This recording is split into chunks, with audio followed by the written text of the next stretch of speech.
Breaking news జపాన్ను భూకంపాలు వణికిస్తూనే ఉన్నాయి. మరొకసారి జపాన్లో భయం చోటు చేసుకుంటుంది.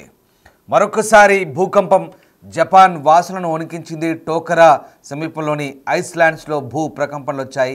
రిక్టర్ స్కేల్పై 4.6 తీవ్రతతో భూకంపం సంభవించింది. సుమారు భూమి పొరలకు 30 కిలోమీటర్ల లోతులో ఏర్పడినట్టు తెలుస్తుంది. జూలై 5 తెల్లవారు 3:44 సమయంలో ఈ భూ ప్రకంపనలు సంభవించాయి. భూకంపం ఎప్పుడు వస్తుందో ఊహించడం అసాధ్యమంటూ శాస్త్రవేత్తలు చెప్తున్నారు. ఇటు ర్యూక్యూ దీవుల్లో 5.4 తీవ్రతతో మరో భూకంపం వచ్చింది. దీని లోతు 10 కిలోమీటర్లుగా గుర్తించారు. జూన్ 21 నుంచి ఇప్పటి వరకు ఈ ప్రాంతంలో సుమారు 1000 భూకంపాలు సంభవించినట్లుగా సమాచారం. భూకంపం సంభవిస్తున్నప్పటికీ సునామీ హెచ్చరికలు లేవంటూ శాస్త్రవేత్తలు అయితే చెప్తున్నారు.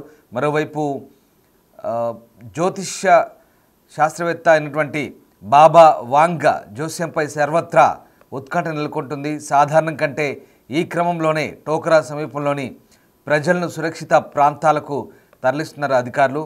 ఫిలిప్పీన్స్ మధ్య సముద్రంలో అలజడి రేగుతోంది. భూకంపం సంభవిస్తే తీవ్ర వినాశనం తప్పదంటూ అధికారులు అయితే చెప్తున్నారు. సమయం గడుస్తున్న కొద్దీ భయం పెరుగుతోంది. దీంతో అటు ప్రజలు బిక్కుబిక్కుమంటూ గడుపుతున్నారు. ఇప్పటివరకు ఎలాంటి హెచ్చరికలు అధికారులు అయితే జారీ చేయని పరిస్థితి కనబడుతుంది. మరోవైపు ఇటు భూకంప భయంతో ప్రజలైతే వణికిపోతున్న పరిస్థితి. ఎప్పుడు ఏం జరుగుతుందోనన్న టెన్షన్తో ప్రజలు భయాందోళనకు గురవుతున్నారు. ఇక ప్రసిద్ధ కాలజ్ఞాని తుత్సుకి అలియాస్ బాబా వాంగా చెప్పినటువంటి అంశాలతో ఓ భారీ సునామీ రాబోతుంది లేదా భారీ ఏదో ఉత్పన్నం రాబోతుందనే ఒక అంచనాల నడుమ ఏం జరగబోతుందనే టెన్షన్ కూడా ప్రస్తుతం ప్రజల్లో నెలకొంది. ఏదో జరగబోతుందనే ఒక ఉత్కంఠ కొంతమందిని అయితే మానసికంగా వేధిస్తున్న పరిస్థితి. కానీ శాస్త్రవేత్తలు మాత్రం అదేంటి పూర్తి స్థాయిలో దానికి శాస్త్రీయ నిరూపణ లేదని, ఇవన్నీ కూడా నమ్మాల్సిన అవసరం లేదంటూ కొట్టిపారేస్తున్నారు. దీనికి ఎలాంటి ప్రాక్టికల్ రుజువు ఏది లేదంటూ కూడా శాస్త్రవేత్తలు చెప్తున్నారు. సాధారణంగా జపాన్ అనేది భూకంపాల జోన్లో ఉంది. ఎక్కువగా సెస్మిక్ యాక్టివిటీ ఉంటుంది. కాబట్టి రింగ్ ఆఫ్ ఫైర్ ప్రాంతంలో ఉన్న జపాన్లో సాధారణంగా భూకంపాలు సంభవిస్తాయని చెప్తుంటారు. ఎక్కువగా ప్రపంచవ్యాప్తంగా భూకంపాలు సంభవించే ప్రాంతాల్లో దాదాపు 7 టాప్ 7 ప్లేసెస్లో జపాన్ మొదటి స్థానంలో ఉంది. అలాంటి జపాన్ ఐలాండ్స్లో సాధారణంగా ప్రతి ఏడాది 1500కు పైగానే భూకంపాలు సంభవిస్తాయని చెప్తుంటారు. కానీ ఈసారి మాత్రం గడిచిన 15 రోజుల్లో కేవలం 15 రోజుల్లోనే 1000 భూకంపాలు పైగా సంభవించాయి. అవి కూడా 5.5 రెక్టార్ స్కేల్ వరకు కూడా నమోదైన పరిస్థితి కనబడుతుంది. అంతే 5 కంటే ఎక్కువ తీవ్రత 5.5 మ్యాగ్నిట్యూడ్తో ఇప్పటివరకు భూకంపాలు సంభవించాయి. 1000 భూకంపాలు సంభవించినట్టు చెప్తున్నారు. ఇప్పటికే టోకరా ఐస్లాండ్స్ను పూర్తిగా ప్రజలను అక్కడ ఉన్నటువంటి ప్రజలను ఖాళీ చేయించారు. మొత్తం 12 దీవులు ఉన్నటువంటి టోకరా దీవుల్లో దాదాపు 7 మాత్రమే ప్రజలు నివసిస్తున్నారు. ఆ 7 కూడా మొత్తం 700 మంది ఉంటారు. అక్కడ ఎక్కువగా పర్యాటకులు వెళ్తుంటారు. ఆ ప్రాంతానంతా కూడా ఇప్పుడు పర్యాటకులు ఎవరు రావద్దంటూ సూచిస్తున్నారు. ఆ ప్రాంతం అంతా కూడా పర్యటనలు రద్దు చేసుకుంటున్నారు. ఉన్న ప్రజలు కూడా అక్కడి నుంచి ఖాళీ చేస్తున్న పరిస్థితి కనబడుతుంది. ఇంకా ముఖ్యంగా అక్కడ ఉన్నటువంటి ప్రాంతవాసులంతా కూడా బిక్కుబిక్కుమంటూ గడుపుతున్నారు. ఇప్పటివరకు అయితే సునామీ హెచ్చరికలు అయితే ఇంతవరకు అధికారులు అయితే జారీ చేయలేదు. తాజాగా నైరుతి జపాన్లోని ద్వీపాల్లో 5.4 తీవ్రతతో భూకంపం అయితే సంభవించింది. ఇది కొంతమంది నివాసితులను ఖాళీ చేయమని ప్రేరేపించిన వరుస ప్రకంపనలో తాజా భూకంపం చెప్పవచ్చు. టోకరా ద్వీప గొలుసులో ఉదయం 6:29 దాదాపు 19 కిలోమీటర్ల లోతులో భూకంపం సంభవించింది. అయితే సునామీ హెచ్చరికలు అయితే జారీ చేయలేదని జపాన్ వాతావరణ సంస్థ అంటుంది. జపాన్ భూకంప తీవ్రత స్కేల్లో 7లో దీని తీవ్రత 5 కంటే ఎక్కువగా ఉంది. భూకంపం యొక్క తీవ్రత అలాగే ఆ భూకంపం యొక్క లోతు వరుసగా 5.3 అలాగే 20 కిలోమీటర్ల లోతుకు సవరించబడ్డ పరిస్థితి కనబడుతుంది. సో మొత్తం మీద వరుస భూకంపాలతో ఒక్కసారిగా ప్రజలైతే వణుకుతున్న పరిస్థితి కనబడుతుంది. బలమైన భూకంపాలు మరికొంతకాలం కొనసాగే అవకాశం ఉన్నందున ఇల్లు కూలిపోయే అవకాశం ఉందని, కొండ చర్యలు విరిగిపడే అవకాశం ఉందని వాతావరణ శాఖ అధికారులు అలాగే కొన్ని ఏజెన్సీలు హెచ్చరిస్తున్నాయి. జూన్ 21 నుండి టోకరా ద్వీప గొలుసు ప్రాంతంలో గుర్తించిన భూకంపాల సంఖ్య 1000 దాటింది. జూలై 3న జపనీస్ స్కేల్లో 6 కంటే తక్కువ తీవ్రతతో 5.5 తీవ్రతతో ప్రకంపనలు ఆ ప్రాంతాన్ని కుదిపేశాయి.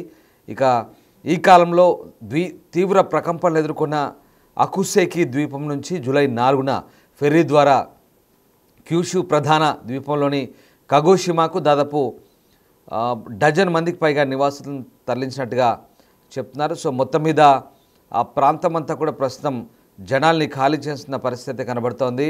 గురువారం నాడు సంభవించిన బలమైన భూకంపం తర్వాత జపాన్ అధికారులు ఒక చిన్న దక్షిణ ద్వీపంలోని దాదాపు 100 మంది నివాసితులను ఖాళీ చేయాలని కోరారు. ఈ ప్రాంతంలో 1000 కంటే ఎక్కువ ప్రకంపనలు సంభవించాయి. ఇక అకుసేకి ద్వీపంలోని ఒక పాఠశాల ఆట స్థలం నివాసితులను ఖాళీ చేయమని కోరుతున్నట్టుగా అధికారులు చెప్తున్నారు. మరోవైపు కుషు ప్రాంతానికి దక్షిణంగా ఉన్న టోకరా ద్వీప గొలుసులో ఎక్కువగా భూకంపాలు సంభవిస్తున్నట్టుగా చెప్తున్నారు. నివాసితులందరూ సురక్షితంగా ఉన్నారని నిర్ధారించిన తర్వాత తరలింపు సూచనను ప్రస్తుతం అక్కడ ఎత్తివేసినట్టు తెలుస్తుంది. ఇక 5.5 మ్యాగ్నిట్యూడ్తో తీవ్ర భూకంపం అయితే సంభవించింది.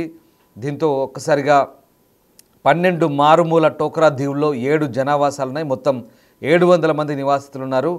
ఇక ప్రస్తుతం అయితే జపాన్ వాతావరణ సంస్థ అలాగే సునామీ పరిశీలన విభాగం డైరెక్టర్ అయతాకా ఎబిటా మాత్రం ఇప్పటివరకైతే ఎలాంటి సునామీ హెచ్చరికలు జారీ చేయలేదని చెప్తున్నారు. భూకంపాలు బలంగా ఉన్న ప్రాంతాల్లో ఇల్లు కూలిపోయే ప్రమాదం ఉంది కాబట్టి, కొండ చర్యలు విరిగిపడే ప్రమాదం ఉంది కాబట్టి జాగ్రత్తగా ఉండమని సూచిస్తున్నారు. భవిష్యత్తులో ఇలాంటి తీవ్రతతో కూడిన భూకంపాల గురించి జాగ్రత్తగా ఉండమంటూ చెప్తున్న పరిస్థితి కనబడుతుంది. ఇక పసిఫిక్ రింగ్ ఆఫ్ ఫైర్ పశ్చిమ అంచున ఉన్న 4 ప్రధాన టెక్టోనిక్ ప్లేట్లపైన కూర్చున్న జపాన్ ప్రపంచంలోనే అత్యంత భూకంప చురుగ్గా ఉండే ప్రదేశాల్లో ఒకటిగా చెప్తారు. సో దాదాపు 125 మిలియన్ల మందికి నివాసంగా ఉన్న ఈ ద్వీప సమూహం సాధారణంగా ప్రతి సంవత్సరం 1500 భూకంపాలను అనుభవిస్తుంది. అలాగే ప్రపంచంలోని భూకంపాల్లో 18% వరకు ఉంటుంది.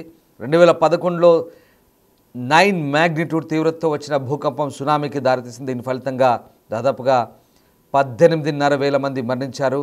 అలాగే ఫుకుషిమా అణు విద్యుత్ ప్లాంట్లో వినాశకరమైన యురేనియం కరిగిపోవడానికి కారణమైంది. ఇక భూకంపాలను అంచనా వేయడం చాలా కష్టంగా చెప్తున్నారు. కానీ జనవరిలో ఒక ప్రభుత్వ ప్యానెల్ రాబోయే 30 సంవత్సరాల్లో జపాన్ వెలుపల ఉన్న నాన్కై ట్రఫ్లో పెద్ద భూకంపం సంభవించే సంభావ్యతను దాదాపు 80% వరకు పెంచుతోంది. మార్చిలో ప్రభుత్వం ఒక కొత్త అంచనాను విడుదల చేసింది.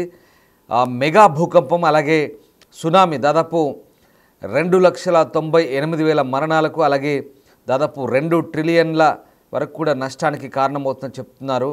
సో ఈ వారం ప్రభుత్వం ఒక నివేదిక విడుదల చేసింది. అటువంటి మెగా భూకంపానికి సిద్ధం కావడానికి ఇంకా చాలా ఏర్పాటు చేయాల్సి ఉందని చెప్తున్నారు.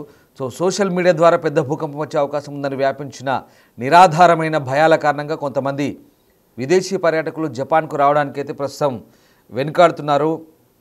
2021లో తిరిగి మ్యాంగా కామిక్ జూలై 5, 2025 ఒక పెద్ద విపత్తు అంచనా వేయడం కోసం చెప్పినటువంటి ఏదైతే ఉందో మ్యాంగా కాలజ్ఞాని బాబా మాంగా చెప్పినటువంటి అంశాలు ఇప్పుడు మరింత సంచలనం రేపుతున్నాయి. ఆమె చెప్పిన దాని ప్రకారం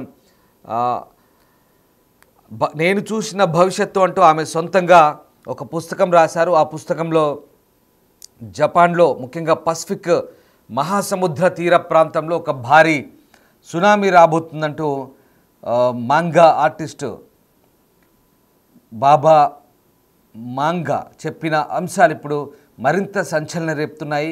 ఆమె చెప్పిన కాలజ్ఞానం ప్రకారం ఖచ్చితంగా ఏదో పెద్ద విపత్తే రాబోతుంది పసిఫిక్ మహాసముద్ర తీరంలో, ముఖ్యంగా ఫిలిప్పైన్స్ జపాన్ ఆ సముద్రం మధ్యలో ఉన్నటువంటి ఆ ప్రాంతంలో సముద్ర గర్భం నుంచి భయంకరమైన భూకంపంతో అలలు ఏకంగా ఆకాశ హార్మ్యాలంత ఎత్తు, అంటే పెద్ద పెద్ద దాదాపు స్కై స్క్రాపర్స్ అంత భవనాల ఎత్తులో ఆకాశాన్ని తాకేలా అలలు వస్తాయి. అవన్నీ కూడా జపాన్ తీర ప్రాంతాన్ని అలాగే పసిఫిక్ మహాసముద్ర తీర ప్రాంతాన్ని అంతా కూడా ముంచెత్తుతాయి.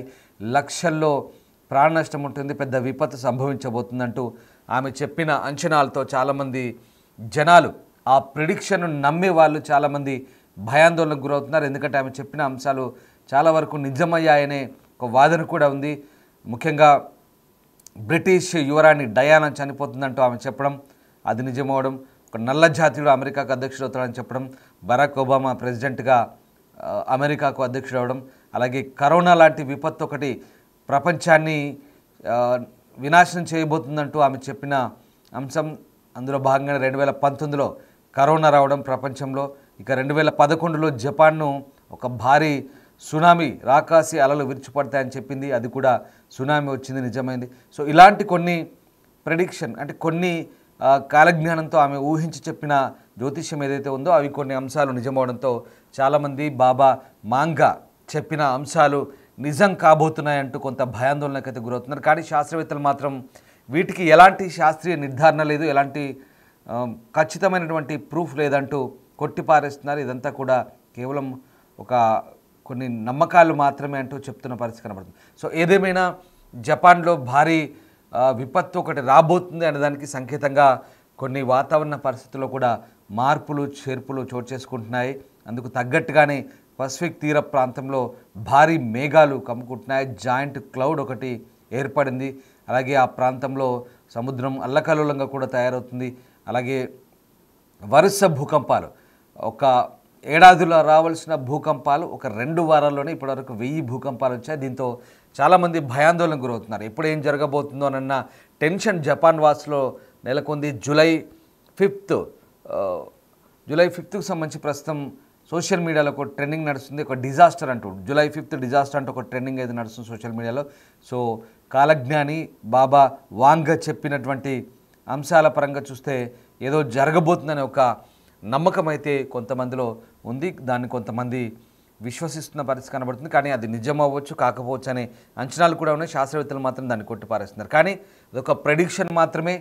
మళ్ళీ వ్యూవర్స్ అడ్వైస్ మీకు చెప్తున్నాం, కేవలం ఇలాంటి అంశాలను పదే పదే చెప్పడం ద్వారా కొన్ని అంశాలను నమ్మకాలు లేదా అపనమ్మకాలను మీ మీద మీకు చెప్పే ఉద్దేశం కాదు, కేవలం మిమ్మల్ని అప్రమత్తులు చేయడమే, సమాజంలో జరుగుతున్నటువంటి అంశాలను మీ దృష్టి తీసుకురావడమే బిగ్ టీవీ ప్రధాన ఉద్దేశం.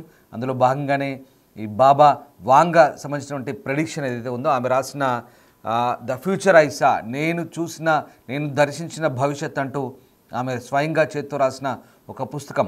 బల్గేరియాకు చెందిన ఆమె ఒక కాలజ్ఞాని. 20 సంవత్సరాల్లోనే ఒక చిన్న యాక్సిడెంట్తో కళ్ళు కోల్పోయింది కొన్ని కారణాల వల్ల, ఆరోగ్య కారణాల వల్ల. దాంతో ఆమె భవిష్యత్తును ఊహించి ఒక కొండ ప్రాంతంలో ఉండేది. ఆ కొండ ప్రాంతంలో ఉంటూ ఆమె భవిష్యత్తును ఊహించి కొన్ని పుస్తకాలు రాసేది. దాంతో చాలామంది ఇంగ్లీష్ వాళ్ళు, వ్యాపారవేత్తలు కానీ రాజకీయ నాయకులు కానీ ఆమె దగ్గరికి వెళ్ళి జ్యోతిష్యం చెప్పించుకునే వాళ్ళు, భవిష్యత్తు చెప్పేవాళ్ళు. ఆమె చెప్పిన అంశాలు చాలా వరకు నిజమవుతుండడంతో ఆమెను నమ్మిన వాళ్ళు కూడా వేల సంఖ్యలో, లక్షల సంఖ్యలో ఉన్నారు. ముఖ్యంగా పాశ్చాత్యులు సాధారణంగా ఇలాంటి నమ్మరు. కానీ చాలామంది వెళ్ళి ఆమె దగ్గర జ్యోతిష్యాన్ని, భవిష్యత్తును చెప్పించుకోవడంతో చాలా పాపులర్ అయింది. ఆ రకంగా కాలజ్ఞానిగా పోతులూరి వీరబ్రహ్మేంద్ర స్వామి, సరిగ్గా వీరబ్రహ్మేంద్ర స్వామిలాగా ఆమె కూడా ఒక కాలజ్ఞానిగా అవతరించింది. దీంతో ఆమె చెప్పిన దాంట్లో ఈ జపాన్ సునామీ రాబోతుంది, ఏదో భూకంపం ఉండబోతుందని ఒక భారీ హెచ్చరికలు కూడా ఉన్నాయి. దాంతో చాలామంది జూలై 5న ఏదో జరగబోతుంది జూలై మాసంలో అనే ఒక ట్రెండింగ్ అయితే ప్రస్తుతం కొనసాగుతుంది. సరే, అది నమ్మకపోవడం వాళ్ళ విచక్షణ బట్టి ఆధారపడుతుంది.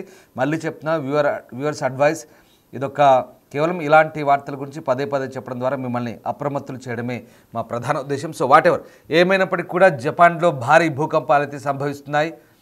వరుస భూకంపాలతో జపాన్ వణికిపోతుంది. మళ్ళీ నైరుతి జపాన్లో 5.5 మ్యాగ్నిట్యూడ్తో ప్రస్తుతానికైతే టోకరా దీవుల్లో భారీ భూ ప్రకంపనలు సంభవించాయి. ప్రస్తుతానికి ఆ ప్రాంతానంతా కూడా ఎవాక్యువేట్ చేస్తున్నారు, ఖాళీ చేస్తున్నారు, సురక్షిత ప్రాంతాలకు తరలిస్తున్నారు. ట్రావెలర్స్ని, ముఖ్యంగా టూరిస్టులని, సందర్శకులను ఎవరిని కూడా ప్రస్తుతం అక్కడికి అలౌడ్ చేయట్లేదు. ఆ భయంతో, ఏదో జరగబోతుందనే ఒక పుకార్లతో, భయంతో కూడా ప్రస్తుతానికి జనాలు కూడా ఎవరు అక్కడికి వెళ్ళట్లేదు. దాదాపుగా విదేశీ ప్రయాణికులంతా కూడా ప్రయాణాలు రద్దు చేసుకున్నారు.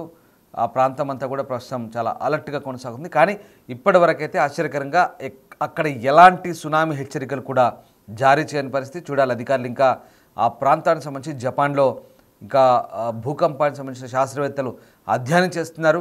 ప్రస్తుతానికైతే ఎప్పటికప్పుడు అబ్జర్వ్ చేస్తున్నారు, ఎప్పటికప్పుడు ప్రజలకు అప్రమత్తులు చేస్తూ సలహాలు సూచనలు అందిస్తున్నారు.